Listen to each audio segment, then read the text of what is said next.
10 tea குடிக்கிறவங்களும் இருக்கீங்க இல்லையா? அதை ஃபஸ்ட்டு அவாய்ட் பண்ணிக்கோங்க. அல்சர் வரதுக்கு முக்கியமான காரணம் என்னென்னா, நைட் நீங்கள் சரியாக தூங்க மாட்டீங்க. ரொம்ப நேரம் முழிச்சிட்டு ஒர்க் பண்ணிக்கிட்டே இருந்தால் உடலில் உஷ்ணம், பித்தம் அதிகரித்து அதனாலையும் குன்மம் அப்படின்னு சொல்லக்கூடிய இந்த அல்சர் பிரச்சனை உங்களுக்கு வரலாம். குறைந்தது ஒரு முறையாவது நீங்கள் எண்ணெய் குளியல் எடுக்கணும். அதே மாதிரி உணவில் அடிக்கடி நம்ம என்னென்ன உணவுகள் சேர்த்துக்கணும்னா, வயிறு எரிச்சலை குறைக்கக்கூடிய உணவுகள். தேங்காய் பால் ரொம்ப ரொம்ப முக்கியம். ரொம்ப சிம்பிளான ஒரு பிரேக்ஃபாஸ்ட் சொல்கிறேன், ஆனால் ரெகுலராக ஒரு 10 நாள் இதை ஃபாலோ பண்ணிட்டே வாங்க. ஹெல்த் கஃபே தமிழ் வியூவர்ஸ் அனைவருக்கும் வணக்கம். நான் doctor Nithya, Siddha physician. Ulcer இருக்கா, வயிறு எரிச்சல், கேஸ்ட்ரைட்டிஸ், உங்களுக்கு இந்த மாதிரி பிரச்சனைகள் நீண்ட நாளாக இருக்கும். என்னங்க நான் உணவு சாப்பிட்றது? சிம்பிளான ஒரு டயட் சொல்கிறேன். ரெகுலராக ஒரு 10 டேஸ் இதை நீங்கள் ஃபாலோ பண்ணாவே நீண்ட நாளாக இருக்கக்கூடிய அல்சர் உங்களுக்கு குறைய ஆரம்பிக்கும்.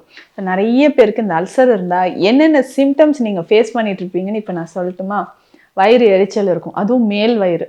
ஸோ சாப்பிட்டு முடித்த உடனே ஒரு சீக்கிரமாக ஒரு 2 ஹவர்ஸ்க்குள்ளே எனக்கு பசி எடுக்க ஆரம்பிச்சிடுது. திரும்பவும் நான் சாப்பிட்றேன், வெயிட் கெயின் ஆகுது. இந்த மாதிரி ஒரு பிரச்சனையில் நீங்கள் இருப்பீங்க. சிம்டம்ஸ் இருக்கும். அடுத்ததாக உங்களுக்கு பேக் பெயின், கரெக்டாக நடு முதுகில் உங்களுக்கு வலி இருக்கும். ஸோ ஸ்டொமக் பேக் சைடு அப்படியே வலி இருக்கும். அதே மாதிரி ஃப்ரண்ட்டில் நெஞ்சு பகுதியில், நெஞ்சு பகுதியில் வலி இருக்கிறத நிறைய பேர் ஃபீல் பண்ணுவீங்க. எரிச்சல் இருக்குது அப்படின்னு சொல்கிறது, இல்லை ஆசிட் ரிஃப்ளெக்ஸ் ஆகிற மாதிரி. ஸோ வயிறு பகுதியிலேருந்து ஆசிட் அப்படியே எதிர்த்து மேலே வர மாதிரி இருக்கும். இன்னும் ஒரு சிலருக்கு குனிஞ்சே உட்காரலாமான்னு இருக்குங்க, நிமிந்து உட்கார முடியல, நிமிந்தாவே வயிறு அப்படி இழுத்து பிடிக்குது, வலிக்குது அப்படின்னு சொல்லுவாங்க. எந்த உணவு சாப்பிட்டாலுமே எனக்கு வயிறு அப்படியே உபசமாயிடுது, பர்டிகுலராக மேல் வயிறு உபசமாகுது அப்படின்னு சொல்வீங்க. சில நேரங்களில் எனக்கு மோஷனில் பிளட் வர மாதிரி தெரியுதுங்க, மோஷன் பிளாக்காக போகிற மாதிரி இருக்குது அப்படின்லாம் சொல்கிறீங்கன்னா உங்களுக்கு அல்சர் இருக்குது, அல்சரேட்டிவ் கோலைட்டிஸ் அப்படின்னு சொல்லுவாங்க. ஸோ இதில் டியோடினல் அல்சர் இருந்துச்சுன்னா நிறைய பேருக்கு உணவு எடுக்கவே முடியாது. ரொம்ப ரொம்ப பெயினாக இருக்கிறதும் உங்களுக்கு வலது பக்கம் ரைட் சைடு அப்டமனில் பெயின் தெரியறதை நம்ம பார்க்கலாம்.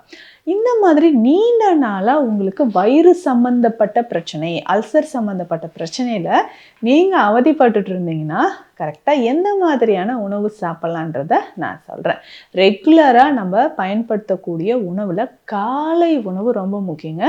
காலையில் எந்திரிச்சோடனே காஃபி குடிக்கிறேன், டீ குடிக்கிறேன் அப்படின்னா அதை கொஞ்ச நாளைக்கு அவாய்ட் பண்ணிக்கோங்க. ஒரு நாளைக்கு 5-6 காஃபி குடிக்கிறவங்களும் இருக்காங்க, 10 டீ குடிக்கிறவங்களும் இருக்கீங்க இல்லையா? அதை ஃபஸ்ட்டு அவாய்ட் பண்ணிக்கோங்க. ஸோ இது தொடர்ந்து இந்த மாதிரி ஹேபிட் இருந்ததுன்னா வயிறு எரிச்சல், அல்சர் வர்றதுக்கான வாய்ப்பு இருக்குது. ஸோ அதை கொஞ்சம் கொஞ்சமாக அவாய்ட் பண்ணிக்கிறது உங்களுக்கு ரொம்ப ரொம்ப பெஸ்ட்டாக இருக்கும். ஸோ வயிறு எரிச்சல், அல்சர் இது எல்லாமே சரி செய்கிறதுக்கு நமக்கு என்ன பண்ணணும்னா இந்த டீ காஃபி அவாய்ட் பண்ணணும். காலையில் அப்போ நான் என்ன சாப்பிட்லான்னு கேட்டிங்கன்னா, ரொம்ப ரொம்ப சிம்பிளாக ஊறல் குடிநீர் எடுத்துக்கலாம். நைட்டே நம்ம என்ன பண்ணலான்னா ஒரு 2 ஏலக்காய், தேற்றான் கொட்டை கொஞ்சம் வாங்கி வச்சுக்கோங்க. இந்த தேற்றான் கொட்டை 1 ஸ்பூன் இல்லைன்னா ஒரு 10 தேற்றான் கொட்டையை தண்ணீரில் போட்டு வச்சிடணும். ஸோ ஏலக்காய், தேற்றான் கொட்டை இது 2மே போதுமானது. ஸோ இதில் நல்லா எவ்வளோ தண்ணி காலையில் எம்டி ஸ்டொமக்கில் குடிப்பீங்களோ அந்த அளவுக்கு தண்ணீரில் இதை போட்டு வச்சுட்டு காலையில் எழுந்திரிச்சு இதை வடிகட்டிட்டு இந்த தண்ணீரை மட்டும் குடிச்சிக்கிட்டே வரணும். அதுக்கப்புறமா ஒரு சின்ன பீஸ் பாதாம் பீஸின் நீங்கள் எடுத்துக்கோங்க. நைட்டே தண்ணீரில் பாதாம் பீஸின் ஊற வச்சுட்டு காலையில் இதை தண்ணீரில் கலந்து நீங்கள் குடிச்சிட்டு வரலாம், இல்லைன்னா பாலில் கலந்து குடிக்கலாம். ஸோ பாதாம் பீஸின் ரெகுலராக காலையில் எம்டி ஸ்டொமக்கில் எடுக்கும்போது எவ்வளவு நாட்பட்டு இருக்கக்கூடிய அல்சர் பிரச்சனையாக இருந்தாலும் உங்களுக்கு கொஞ்சம் கொஞ்சமாக குறைய ஆரம்பிக்கும். சரிங்க, காலையில் பிரேக்ஃபாஸ்ட் நான் என்ன சாப்பிடலாம் அப்படின்னு கேட்டிங்கன்னா, ரொம்ப சிம்பிளான ஒரு பிரேக்ஃபாஸ்ட் சொல்கிறேன், ஆனால் ரெகுலராக ஒரு 10 நாள் இதை ஃபாலோ பண்ணிட்டே வாங்க. உங்களுக்கு வயிறு எரிச்சல், வயிறு புண் எல்லாமே உங்களுக்கு சரியாக ஆரம்பிக்கும். என்ன செய்யலாம்னா கொஞ்சமாக நம்ம பச்சரிசி எடுத்துக்கலாம், இல்லை ஏதாவது ஒரு மில்லட்ஸ் எடுத்துக்கலாம். திணையோ, சாமை, குதிரைவாலி ஏதாவது ஒன்று உங்களுக்கு தேவையான அளவு எடுத்துக்கணும். ஸோ இதில் ஒரு 1/4 டீஸ்பூன் அளவுக்கு வெந்தயம் சேர்த்துக்கணும். அதுக்கப்புறம் உளுந்து இருக்கு இல்லைங்களா, கருப்பு உளுந்து. நைட்டே நீங்கள் என்ன பண்ணணும்னா இதை தண்ணீரில் ஊற வச்சிடணும். எவ்வளோ உளுந்துங்க தேவைப்படும்? ஒரு 1/4 கப் அளவு, ஒருத்தருக்கு ஒரு 1/4 கப் அளவு போதுமானது.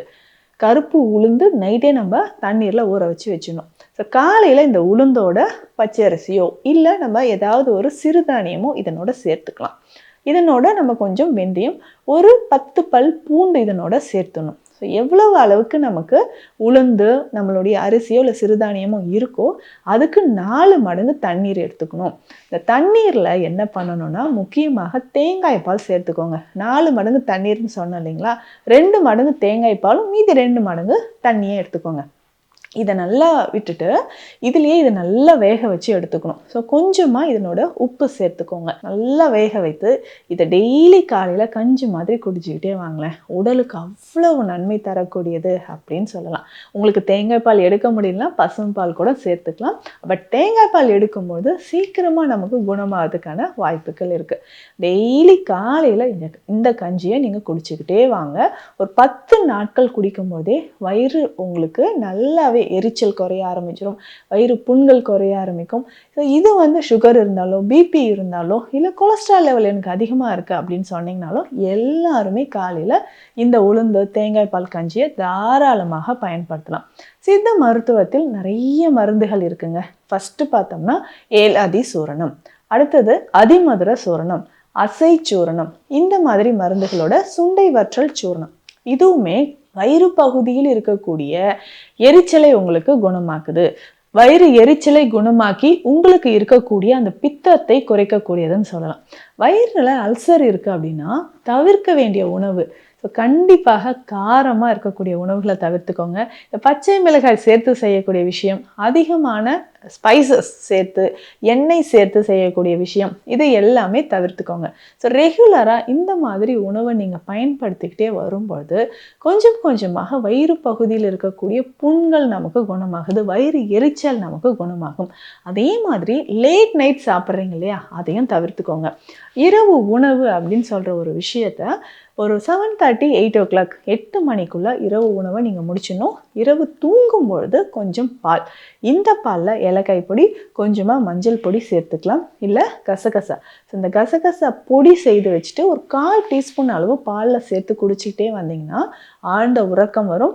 நிறைய பேருக்கு அல்சர் வர்றதுக்கு முக்கியமான காரணம் என்னென்னா நைட் நீங்கள் சரியாக தூங்க மாட்டீங்க. ரொம்ப நேரம் முடிச்சுட்டு ஒர்க் பண்ணிக்கிட்டே இருந்தால் உடலில் உஷ்ணம் பித்தம் அதிகரித்து அதனாலேயும் குன்மம் அப்படின்னு சொல்லக்கூடிய இந்த அல்சர் பிரச்சனை உங்களுக்கு வரலாம். அதனால் நைட்டு கரெக்டான நேரத்துக்கு தூங்குங்க. நைட்டு டின்னரும் சீக்கிரம் முடிச்சிடணும். தூங்கும்போது பாலோட கொஞ்சம் கசகசா சேர்த்தும் சாப்பிட்டுக்கணும். ஸோ இந்த மாதிரியான ஒரு ஹெல்த்தியான ஒரு விஷயங்களை நீங்கள் ஃபாலோ பண்ணிட்டு வந்தீங்கன்னா இந்த சித்த மருந்துகளும் நீங்கள் ஃபாலோ பண்ணணும். ஸோ எந்த டைம்லங்க இந்த சூர்ணம்லாம் சாப்பிட்லாம்? ஏலாதி சூர்ணம்னா ஒரு 1/2 ஸ்பூன் தண்ணீர்லையோ பால்லையோ கலந்து நீங்கள் காலையில் ஃபுட்டு எடுத்து முடிச்சுட்டு ஒரு 10 மினிட்ஸ்க்கு அப்புறம் இதை சாப்பிட்டுக்கலாம். இரவும் இதை பயன்படுத்திக்கலாம். அதே மாதிரி தான் அசைச்சூரணம் அப்படின்னு சொல்கிற மருந்தும், ஏன்னா சீரகத்தை அடிப்படையாக வச்சு செய்யக்கூடிய ஒரு மருந்து தாங்க இது.